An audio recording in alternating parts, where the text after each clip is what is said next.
नमस्कार, मैं हूं संजय शर्मा। आप देख रहे हैं 4 PM न्यूज़ नेटवर्क। पहले चंद लाइनें और फिर चर्चा साहिब की और सुप्रीम कोर्ट की। बहुत सुंदर लाइनें हैं, ध्यान से सुनिएगा। हर कोई क्यों चुप बैठा है साहिब जी, कुछ तो बोलो।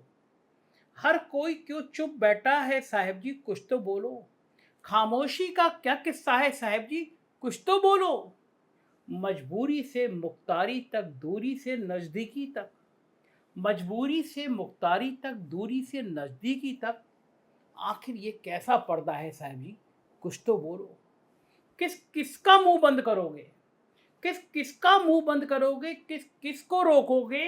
बुरे मिलन के बीच में क्या है साहब जी, कुछ तो बोलो। देश का एक हिस्सा जल रहा है। महिलाओं के साथ बर्बरता की तस्वीरें सामने आ रही हैं। बताया जाता है कि जिसने वीडियो बनाया था उसको ही गिरफ्तार कर लिया गया।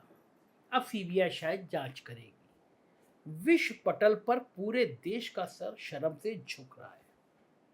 अरे साहब, कुछ तो बोलो, मुंह तो खोलो। देश में बर्बरता की हदें पार हो रही है, लेकिन हमारे साहेब मौनी बाबा बने बैठे हैं। पिछले लगभग 2.5 महीने से भी अधिक समय से मणिपुर जल रहा है। वहां बेटियों, महिलाओं के साथ खुलेआम घिनौनी हरकतें की जा रही हैं, बर्बरता की जा रही है। लेकिन हमारे देश के प्रधानमंत्री साहब कुछ भी बोलने को तैयार ही नहीं है। प्रधानमंत्री मोदी जी ने इस पूरे मामले पर गजब की चुप्पी साधी है। विपक्ष लगातार प्रधानमंत्री से मणिपुर मामले पर संसद में बयान देने की मांग कर रहा है, लेकिन 56 इंची सीने वाले प्रधानमंत्री साहब इस मामले पर एक भी लफ्ज कहने से बच रहे हैं। सबसे बड़ी बात कि साहब खुद भी इस पूरे मामले पर एक शब्द कह नहीं रहे हैं, कहीं कुछ इशारा भी नहीं कर रहे हैं। लेकिन अगर विपक्ष बोल रहा है और उनसे सवाल कर रहा है तो प्रधानमंत्री जी को ये बर्दाश्त नहीं है।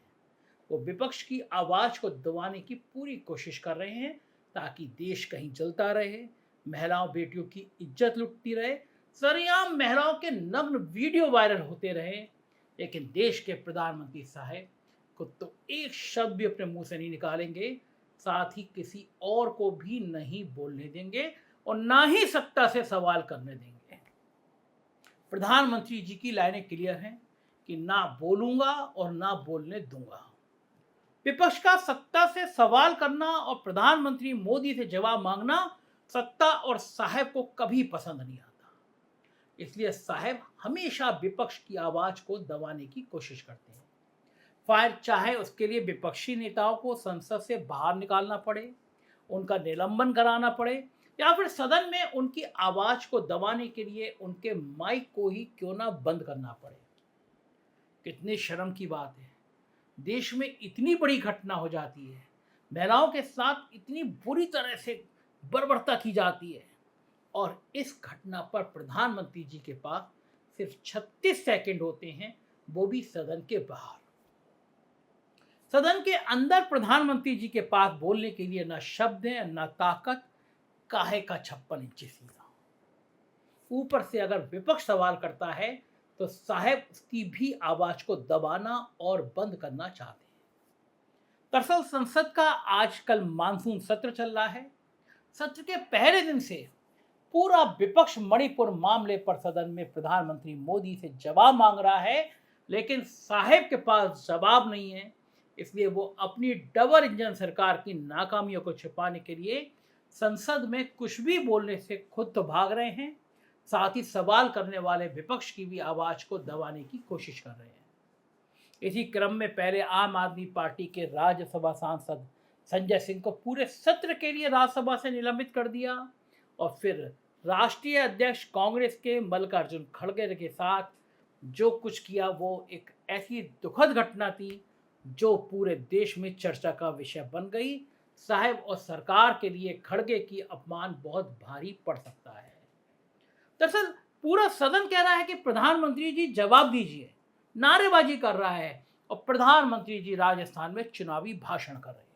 ये कभी होता नहीं था। जब सदन चलता था तो प्रधानमंत्री सदन में रहता था, बात करता था, लेकिन प्रधानमंत्री राजस्थान में चुनावी भाषण कर रहे हैं और सदन में हंगामा जारी है। ये इस देश में हो रहा है। मल्लिकार्जुन खड़गे जी का माइक बंद कर दिया गया। यानी आप समझ सकते हैं कि सवालों से बचने की कितनी कोशिश की जा रही है।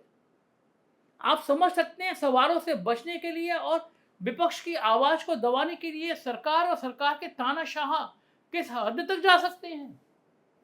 अपने माइक बंद करने की बात को बताते हुए मल्लिकार्जुन खड़गे ने कहा कि मैं अपने इस अपमान के मुद्दे को उठाऊंगा। उन्होंने कहा कि मैं अपने मुद्दे सदन के सामने रख रहा था। 50 लोगों ने धारा 267 पर नोटिस दिए।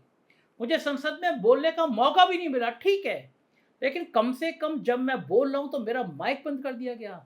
ये मेरे प्रिविलेज को धक्का है, ये मेरा अपमान हुआ है।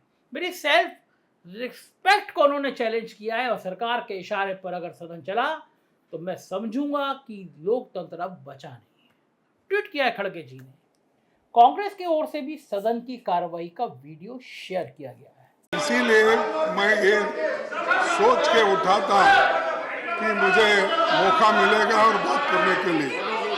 मैं पूरे अपने इश्यूज को सदन के सामने रख रहा था और जब 50 लोग अपना 267 पे दिए थे तो मुझे अगर बोलने का मौका भी नहीं मिला, ठीक है, लेकिन कम से कम जब मैं बोल रहा हूं मेरा माइक अचानक बंद करना ये मेरा प्रिविलेज है।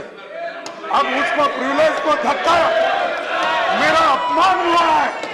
मेरे रेस्पेक्ट को आप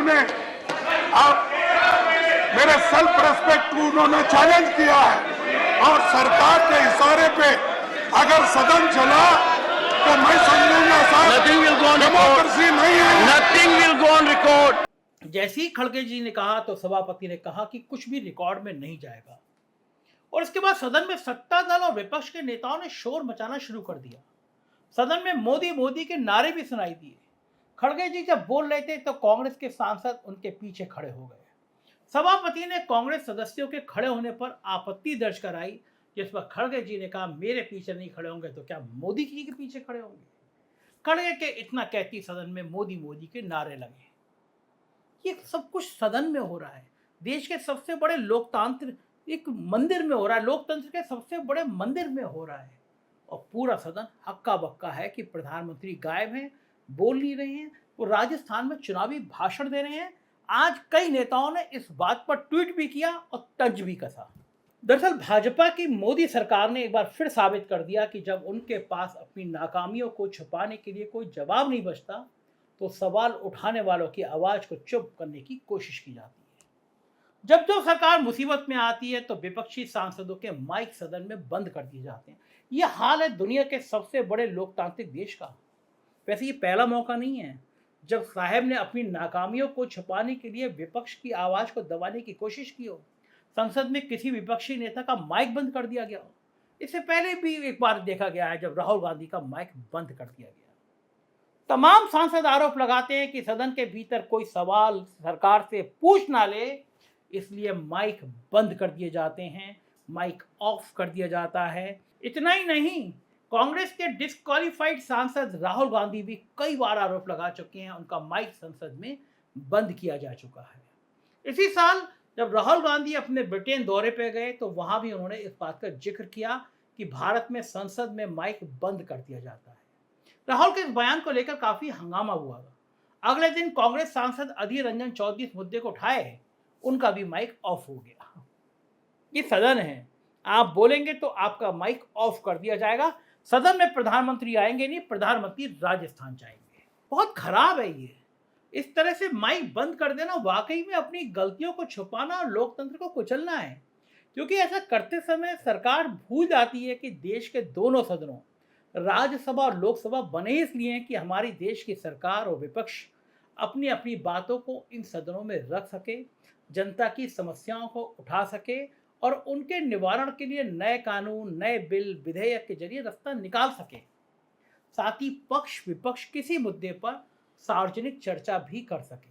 सार्वजनिक इसलिए कह रहा हूं क्योंकि संसद की कार्यवाही में सभी सदस्यों के बयान रिकॉर्ड होते हैं और इस पूरी कार्रवाई को राज्यसभा और लोकसभा के चैनलों पर लाइव दिखाया जाता है। लेकिन पिछले 9 सालों में देश की इस तानाशाही सरकार ने सारे नियम कायदे को ताक पर रख दिया है। अब यहाँ कोई नियम कानून कायदे मायने नहीं रखते, मायने रखता है सिर्फ सरकार का तानाशाही रवैया। तभी अब सदन में विपक्षी सदस्यों के माइक इस तरह बंद कर दिए जाते हैं और साहब सदन में नहीं आते। भारत जैसे लोकतांत्रिक देश में अगर इस तरह के काम होंगे, फिर ये कोई बोल देता है कि भारत में लोकतंत्र खतरे में है, तो गलत क्या है? अमेरिका में लोग बोले, प्रधानमंत्री जब गए तो वहां बोले, प्रधानमंत्री के सामने बोले। फिर इस सरकार या उसके समर्थकों को इतना बुरा क्यों लगता है? अगर सरकार सही है, सब कुछ अच्छा है, तो फिर इस तरह लोगों की आवाज को दबाने की कोशिश क्यों हो रही है? ये लगातार चल रहा है। इस 9 सालों में देश में लोकतंत्र वेंटिलेटर पर पड़ा है। हर एक गुजरते दिन के साथ उसकी हार्ट बीट कमजोर होती जा रही है।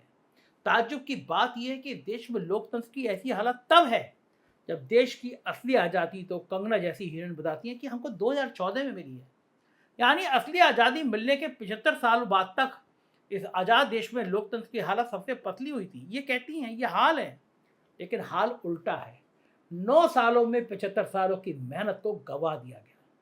दरअसल जब से सरकार बनी है तब से देश में लोकतंत्र और विपक्ष की आवाज़ पर लगातार आघात किया जा रहा है, क्योंकि हमारे यशस्वी प्रधानमंत्री जी को ये बिल्कुल पसंद नहीं है कोई उनसे सवाल करे, उनकी सरकार की आलोचना करे।